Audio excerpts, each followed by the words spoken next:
This is your weekly real estate update for the greater Portland, Maine area. These are closed sales in the last 7 days, median numbers. Days on market went up this week to 14 days on market. The list to sale ratio remained at 100%, meaning it is still a good seller's market in the area. The median closed price came down quite a bit for a second week in a row to $485,000. Your average 30-year fixed rate continues to drop to 6.29%, and US inflation climbed a little bit to 2.9%. So let's talk a little bit about the inflation, the job numbers, and that rate and how they've all been related recently. So the CPI numbers came out this past week, and as I said, inflation ticked up 2.9. Remember, the Fed's target inflation number is 2.9, obviously above that, and higher than last month, higher than the month before that. So inflation not going in the right direction in terms of what the Fed is looking for. However, the bigger story and really the more impactful story has been the last couple of months of job numbers. You may recall over the last 3 weeks, job reports have continued to come out where less jobs were created than anticipated, less wage growth than anticipated, higher unemployment. And in addition to that, we had the quarterly review of the first quarter of 2025, and there was a $900,000 revision.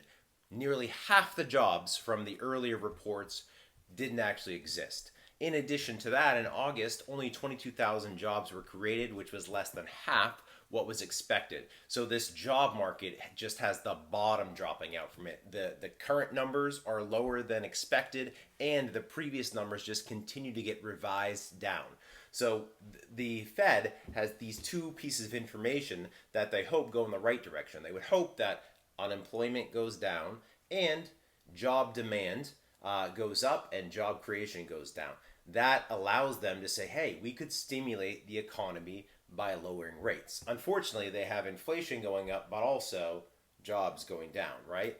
But one is outweighing the other right now.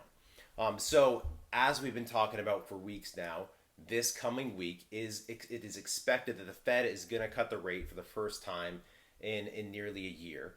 But the important thing for you to know as a buyer or a seller is that I would not expect a big drop in the mortgage rates. That rate drop has pretty much already been baked in because going back 6 months, our mortgage rates were at like 7.13%, and they're now down to 6.29.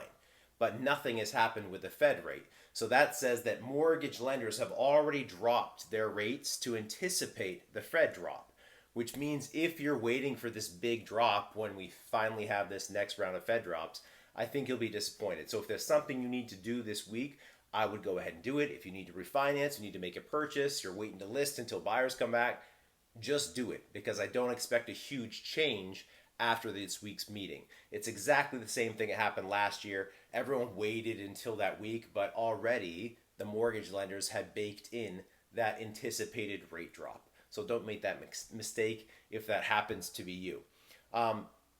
Other things I want to talk about is this past week, lots of difficult things happened in the United States. And something that I noticed in the housing market was that people change their decisions based on that. And a question that I often get from people is, when is the perfect time to buy, or when should I enter the market as a buyer? And the typical things that you look at is seasonality, the rates, and you kind of try to time these things out, right? But I'm always saying to people, there is a perfect time for you, and then you hope to anticipate perfect time for the market. This past week was just another great example of that. We don't really know what is going to impact exactly the buyer's appetite for the market, activity in the market in any given week. So if you are looking to buy and it's right for you and the numbers work, go ahead and do it. Don't try to time it perfectly. It's nearly impossible to do. And if you are needing to or wanting to sell, go ahead and do it.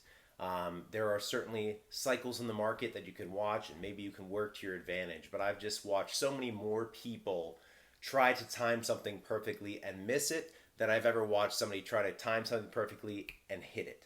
Hope that's helpful. Have a great week. Talk to you soon.